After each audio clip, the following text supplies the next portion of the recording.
Sharaji explained yesterday that the person who practices the Dhamma is uplifted and supported by the Dhamma, so that the person is not inferior or fall into the lower existences.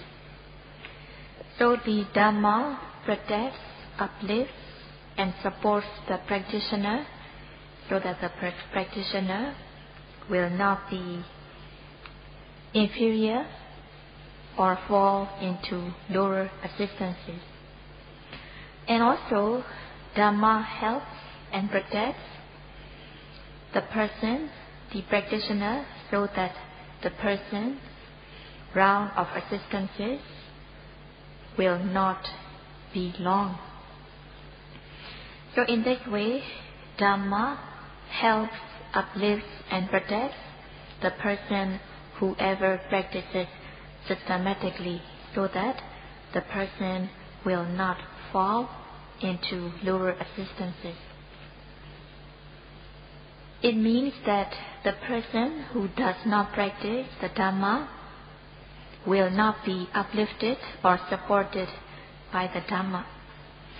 To the person who does not practice, Dhamma cannot do anything for him or her. If a person leaves his or her body, speech and mind uncontrolled, lack of control, then the person commits transgression.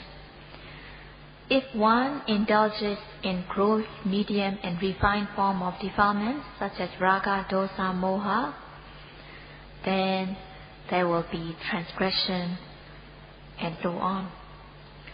So if the person commits transgressions because the person does not have any control, because the person indulges in gross, medium, and refined form of defilement, then there will not be peace in the world.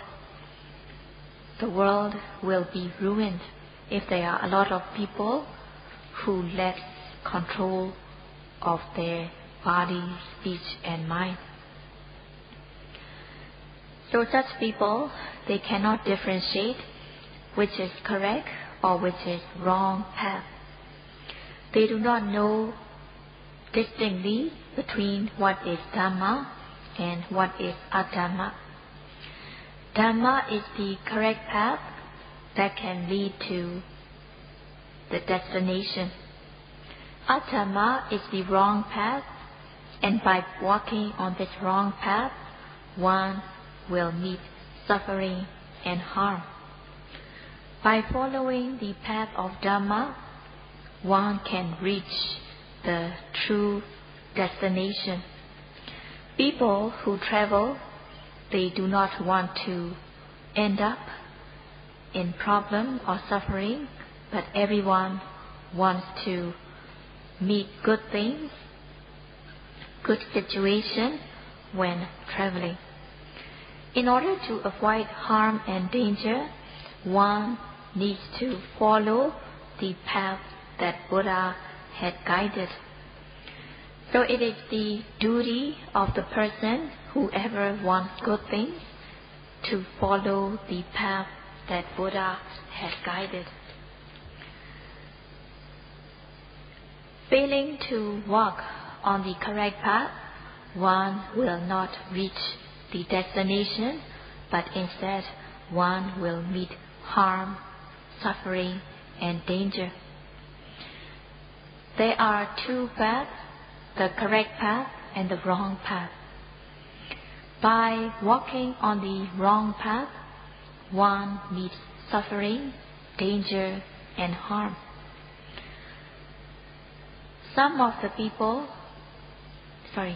Because Buddha sees that beings are walking on the wrong path and meeting harm, Buddha had great compassion towards these beings. Some of the people, they are walking on the correct path, but they have their own clinging. They perform good and bad deeds, which lead to more existences. So even though some people are walking on the correct path, but they are performing deeds that lead to further existences, that's why their round of existences are prolonged. Before Buddha came to Buddhahood, before Buddha existed, there were wholesome deeds such as dana, sila, but there were no morality that surpasses ordinary kind of sila. But during the time before Buddha came to existence, there were concentration practices called yoga. And by practicing such concentration practices called yoga, they attain lokiya jhana, maintain absorption, and from then on they attain abhinya, supernormal knowledges, and they were reborn in Brahma world. So their destination was to be a Brahma, and they think that being a Brahma is the best destination. They think that they can get happiness and peacefulness by being reborn as a Brahma. And they take the Brahma realm as Nibbana. So having wrong view, they meet suffering, they walk on the wrong path, and they meet suffering. So in order to be free from suffering, they follow the wrong path because they had the wrong view of atta. In order to make one's atta good, they perform things which they think that it is according to the supreme atta. So based on tamasvata samadhi, they practice jhana, they practice mundane kind of jhana, and they attain lokiya jhana, mundane jhana, and also abhiññāna, supramundane knowledges. There were nothing more than that. So their samsara, their round of existences, were prolonged. They were reborn as a Brahma, where the lifespan is very long. They hold high esteem of being a Brahma, and because Buddha came into existence, Buddha showed that it was not the way. And Buddha led them to the correct path so that they practiced the correct path and they became Ariya, they became noble person. So as a human being, when meeting the Buddha Sasana, when meeting the Buddha's teaching in the existence of a human being, meeting Kalyana Mitta, meeting true companion, one needs to follow the path that Buddha had guided. Coming across Buddha's teachings as a human being, it is very important to follow the guidance and instructions given by the teacher. As much one follows the guidance and instructions, one will not be inferior and one will not fall into lower existences.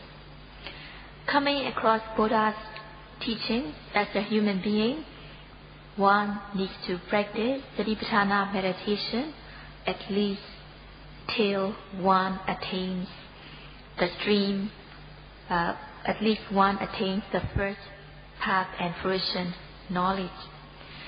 So by becoming at least a Sotapanna, a stream enterer, one is totally free from lower existences. When one has become a Sotapanna, a stream enterer, there is only 7 existences to follow as human or deva. So beyond the 7 existences, one becomes an arahat who is totally free from Kilesas defilement. So the Dhamma uplifts, supports the practitioner so that the person will not be prolonged in the round of existences. So one should practice the Dhamma to the satisfactory level, at least till one becomes a Sotapanna, the stream enterer. By attaining at least the first path and fruition knowledge, one becomes a true Savaka, one becomes a true disciple of the Buddha.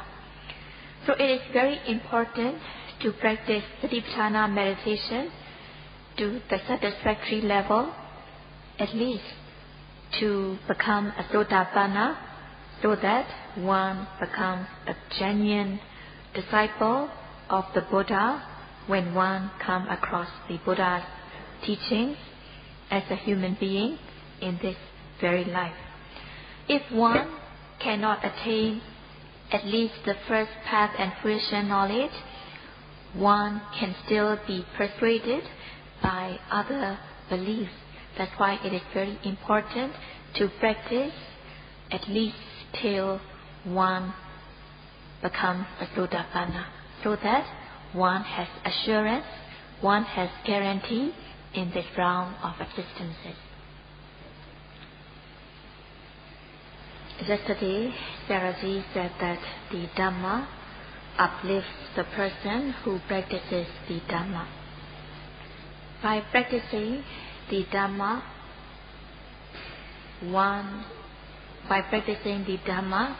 the Dhamma uplifts the person, and one should learn the correct method of practice. In Pali, it is called Pariyatti. By learning Pariyatti, by learning the scriptures, the teachings, one can learn the correct method of practice. So in the teachings, there are methods given how to practice. One should practice sila morality in order to avoid committing transgression. So one should have the volition in order to refrain from transgression, and one should practice sila morality in order to avoid, refrain from these transgressions. Buddha gave the method how to practice sila morality. And by practicing sila morality, Buddha showed which were the benefits one can get by practicing morality, and Buddha also showed the bad consequences that one can meet by failing to practice the morality. So in this way, Buddha taught the benefits that one can get by practicing morality and the bad consequences one can get by failing to practice morality. When one knows the benefits of practicing morality, one systematically practices morality, and by practicing morality, one's physical, verbal behavior will become pure, clean, and gentle. When one refrains, when one overcomes gross defilements, and when one practically refrains from transgression, then one's body and speech will become pure, gentle, clean, and lovable. Buddha gave method how to refrain from transgression. The teachings are very complete. It shows the method how to refrain from these transgressions. Learning the method how to practice morality, one becomes uplifted from the person who does not know to a person who knows. So the Dhamma uplifts the person who learns the correct method of practice. By learning the correct method of practice, by learning the scriptures and the teachings, the person is uplifted from a person who does not know to a person who knows. By learning the correct method, one will know the true method, and one will be able to practice sila, morality, and one will be able to refrain from transgressions. And the person who practices the Dhamma, the person who refrains from these transgressions, are uplifted so that the person is not inferior or degraded. The person's body and speech will become pure, clean, gentle, faultless, cultured, and this is the benefit one gets by practicing morality. The person will be free from suffering, and the person will become more peaceful by refraining from these transgressions. So by overcoming gross form of defilements, raga, dosa, moha, one refrains from transgressions, one's body and speech will become pure, clean, gentle, cultured, and thus one will not have remorse. The person will become peaceful.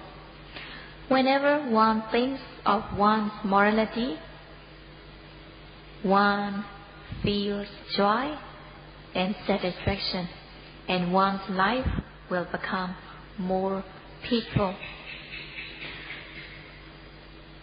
Overcoming gross defilements such as raga, dosa, moha, one has victory on internal enmity. Having victory on internal enmity, one becomes a true winner. Failing to overcome internal enmity, failing to refrain from transgression, there will be self-blame and self-criticism. But when one can overcome the internal enmity, and when one can refrain from transgression by body and speech, one will not have self-blame or self-criticism, and thus the danger of self-criticism, self-blame will not take place. And also, if one commits transgressions, one will be criticized by the wise, one can be punished by law, such as imprisonment, and so on.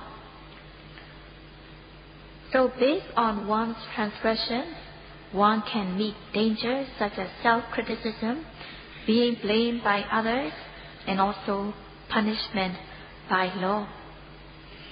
By refraining from transgression, such kind of danger will not take place, and one will be free from such kind of fearful danger. When one commits transgression with bad volition, such bad volition can lead the person to be reborn in lower existences. When the person can refrain from transgression, the person will not fall into lower existences, so the person will not be born in lower existences. So in this way, by overcoming the internal enmity, one will have self-control, one will not commit transgression. Being able to overcome internal enmity, one becomes a true winner, one will have true victory. One should learn the correct method how to practice sila, morality, and one should practice according to the teachings.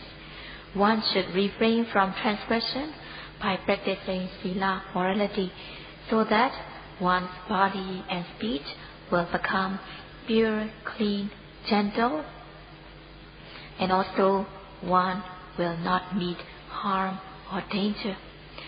Whenever one thinks of one's precepts, one's morality, one will feel happy, joyous, and satisfied.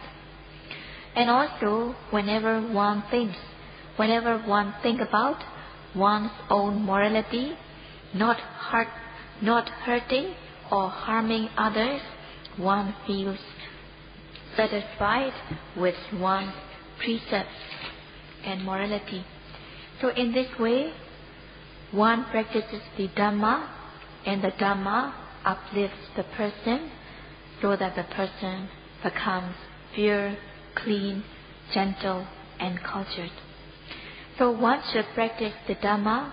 In order to practice the Dhamma, one should learn the correct method of practice. One should practice accordingly so that one will gain the benefits of the Dhamma, and also one will be able to make use of these benefits. By refraining from transgression, by body and speech, one can only overcome gross defilements. So by refraining physical and verbal misconduct, one can only free oneself from the gravity of gross defilements only. So by morality, by practicing morality, it is only the foundation.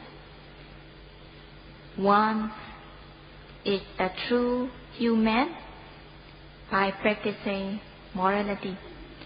But in order to control one's mind, sila, morality, is not enough. When there are objects such as seeing, hearing, smelling, tasting, touching, bending, stretching, lifting, moving, placing, that are arising at the present moment, if one is not mindful, then the mind is left unguarded, unprotected. Without any protection of mindfulness, when one comes across desirable objects, there can be greed, lust, and if one leaves the mind uncontrolled for 1 minute, there can be 60 moments of greed. If one leaves the mind unprotected by mindfulness for 5 minutes, there will be 300 moments of greed. And if one leaves the mind unprotected by mindfulness for 1 hour, there will be 3,600 moments of defilement.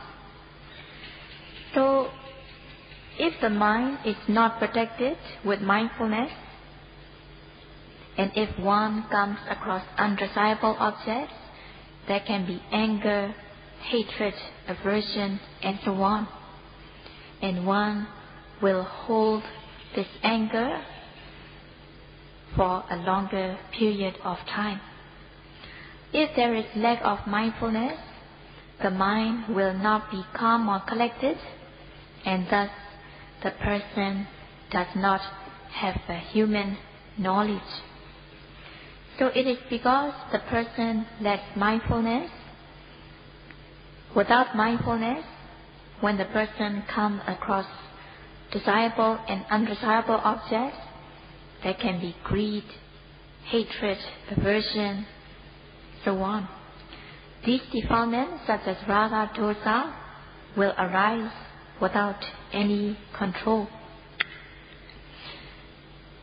So, such defilements can pull down the person because the force of these defilements are so great that these defilements can pull down the person so that the person's mind is very inferior and low-graded.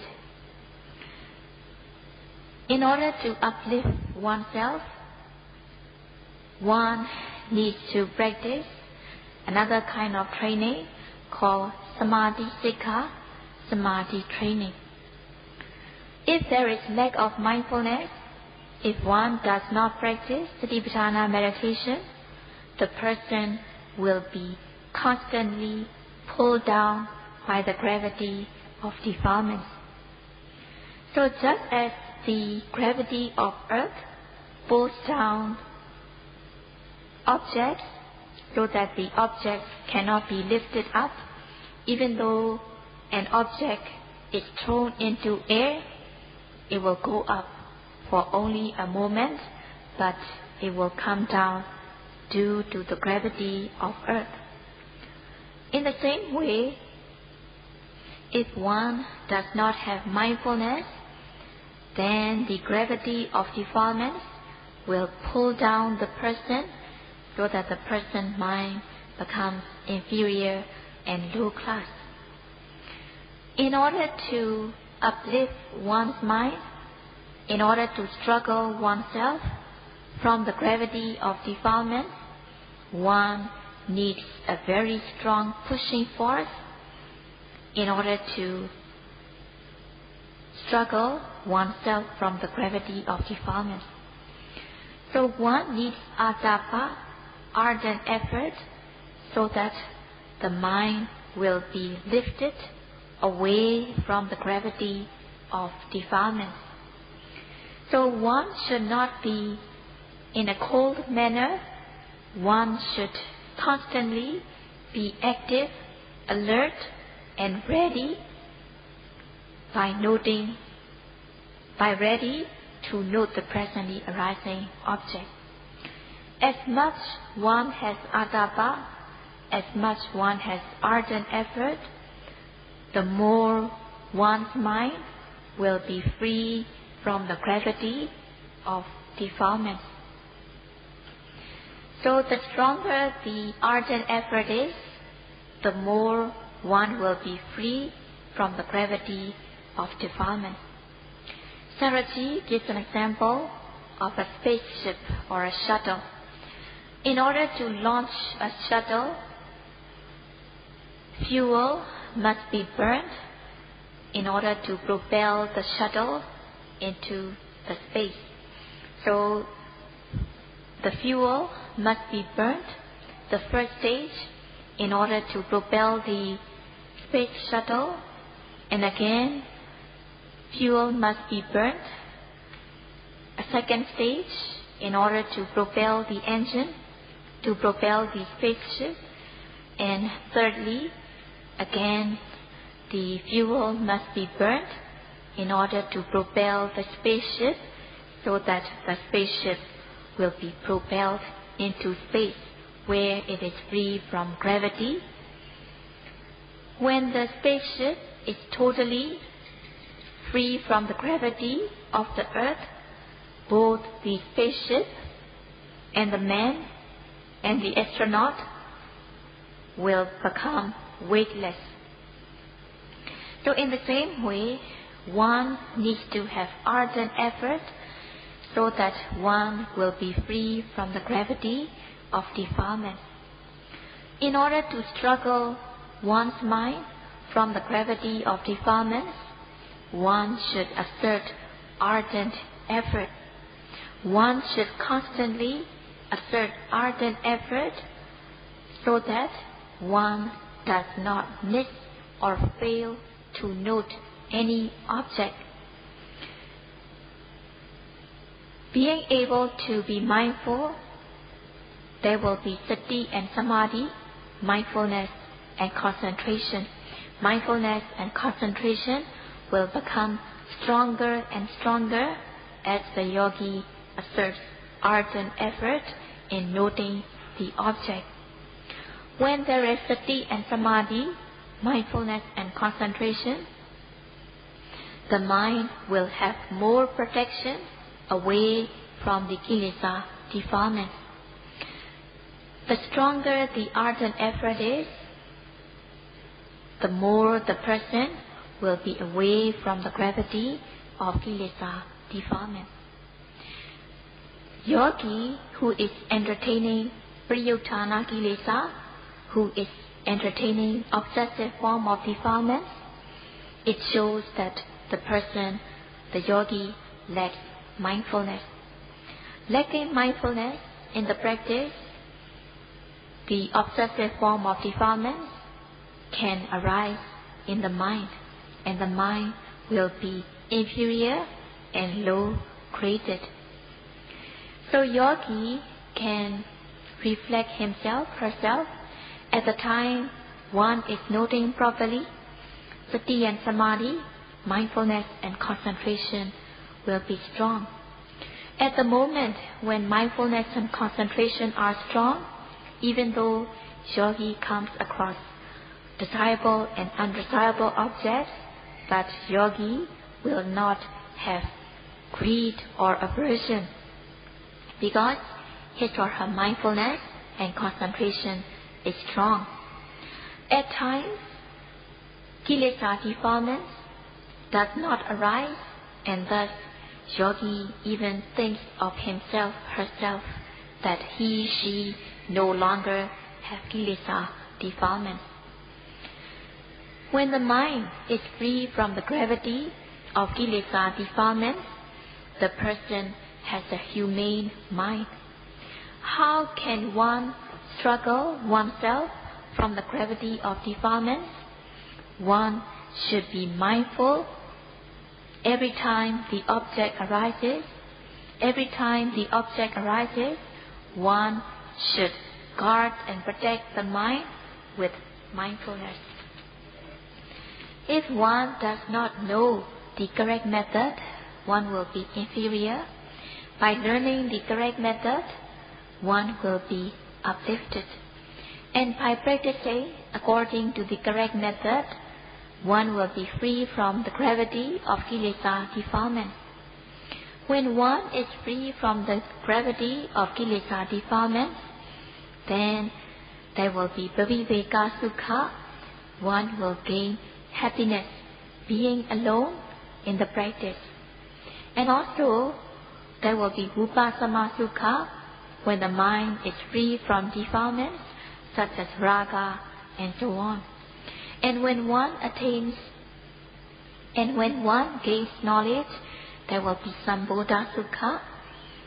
Gaining Sambodha Sukha by developing knowledge, such kind of happiness will be greater. By gaining such Sambodha Sukha, the person who practices the Dhamma, the person will be uplifted by the Dhamma, so that the person will not be pulled down by the gravity of defilements. When one is noting the presently arising object with ardent effort, mindfulness and concentration will develop. One moment of mindfulness and concentration does not seem as strong, but when one is mindful continuously, the continuous mindfulness and continuous concentration will become strong amazingly. And Saraji will continue to explain tomorrow.